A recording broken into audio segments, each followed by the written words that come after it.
আজকে আমি তোমাদেরকে খুবই সুন্দর সুন্দর দুইটা ল্যাম্প দেখাবো, যেগুলো দেখার পরে আমি নিজেই পাগল হয়ে গিয়েছি। বাই দ্য ওয়ে, ল্যাম্প গুলো এসেছে টেক রাজ্য থেকে। প্রথম ল্যাম্পটা হলো এই মুন শেপের ল্যাম্পটা, যেটা একদম হুবহু চাঁদের মতোই দেখতে। এটা আমার অনেক দিন যাবত উইশ লিস্টে ছিল। এটার সাইজটা অনেকটাই আমার ফেসের সমান। এই ল্যাম্পটা কিন্তু রিমোট দিয়ে কন্ট্রোল করা যায়, আর এটাতে অনেকগুলো ফিচার আছে যেটা আমি ডিটেইলসে দেখানোর চেষ্টা করব। শুরুতেই স্ট্যান্ডটা রেডি করে নিচ্ছি, যেটাতে আমরা মুনটা রাখবো। এই ল্যাম্পের সাথে একটা ইউএসবি দেওয়া থাকে, যেটা চার্জার, পাওয়ার ব্যাংক, ল্যাপটপ এগুলোর সাথে কানেক্ট করে ল্যাম্পটা ইজিলি জ্বালানো যায়। আমি আমার রুমের সবগুলো লাইট অফ করে দিলাম এই ল্যাম্পের উজ্জ্বলতাটা বোঝানোর জন্য। আর এটার পাওয়ার বাটনে প্রেস করলেই কিন্তু বেশি উজ্জ্বলতা পাওয়া যাবে। রেড কালার থেকে চেঞ্জ করে হোয়াইটে আনলাম মুনের অরিজিনাল কালারটা বোঝানোর জন্য। আর এটাতে দেখো চাঁদের গায়ে যেরকম টেক্সচার থাকে, একদম হুবহু টেক্সচার।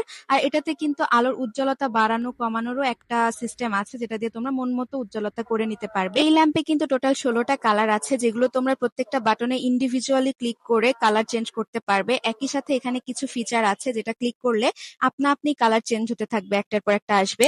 আর এটার বেস্ট পয়েন্ট আমার কাছে মনে হয়েছে এই যে এটা রিচার্জেবল, মানে তারের সাথে কানেক্ট না করেও এটা কিন্তু জ্বলবে। আর এটা দিয়ে তোমরা খুবই সুন্দর সুন্দর ছবি তুলতে পারবে, ভিডিও তুলতে পারবে, যেটা আমার কাছে অনেক ভালো লেগেছে। আর এখানে কিন্তু এই জায়গাটাতে প্রেস করলেই ইজিলি কালার চেঞ্জ হবে রিমোটের সাহায্য ছাড়াই। এইবার আসি অন্য ল্যাম্পটা, যেটা হচ্ছে ওয়াটার প্যাটার্ন ল্যাম্প। এটারও ফিচার অনেকটা মুন শেপের ল্যাম্পের মতোই, মানে এখানেও অনেকগুলো কালারই পাওয়া যায়, কিন্তু এটার টেক্সচারটা হচ্ছে ওয়াটারের মতো। মানে এটা জ্বালালে মনে হবে রুম পানির নিচে চলে গিয়েছে, এরকম একটা ফিল দিবে।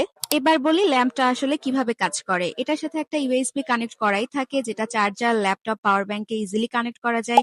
একই সাথে একটা রিমোট দেওয়া থাকে, যেটা দিয়ে এটা কন্ট্রোল করা যাবে। শুরুতেই দেখাচ্ছি এই লাল রংটা, যেটা অনেক বেশি সুন্দর। রুমে যে কোনো হরর মুভি বা সিরিজ দেখার সময় রুমের ভাইবটা এটা চেঞ্জ করে দিবে। আর এটা যেহেতু ওয়াটারি টেক্সচারের, মনে হবে পানির নিচে একটা শান্তির মতো জায়গায় চলে এসেছি। রুমটা এরকম পিসফুল মনে হবে। তোমরা চাইলে তোমাদের রুমের ভাইব অনুযায়ী বা মুড অনুযায়ী কালার গুলো চেঞ্জ করে ইউজ করতে পারবে। একই সাথে বিভিন্ন অ্যাস্থেটিক ফটোগ্রাফি বা ভিডিওগ্রাফির জন্য এই ল্যাম্প গুলো অনেক বেশি হেল্পফুল। আর এই ল্যাম্পেও কিন্তু অটোমেটেড সিস্টেম করা যায়, যেটাতে আপনা আপনি কালার চেঞ্জ হতে থাকবে, কিংবা রিমোট দিয়ে আলাদাভাবেও এটার কালার চেঞ্জ করা যায়। এখন তোমরা জানাও এই দুইটা ল্যাম্পের মধ্যে তোমাদের কোনটা বেশি ভালো লেগেছে, মুন শেপেরটা নাকি ওয়াটার শেপেরটা?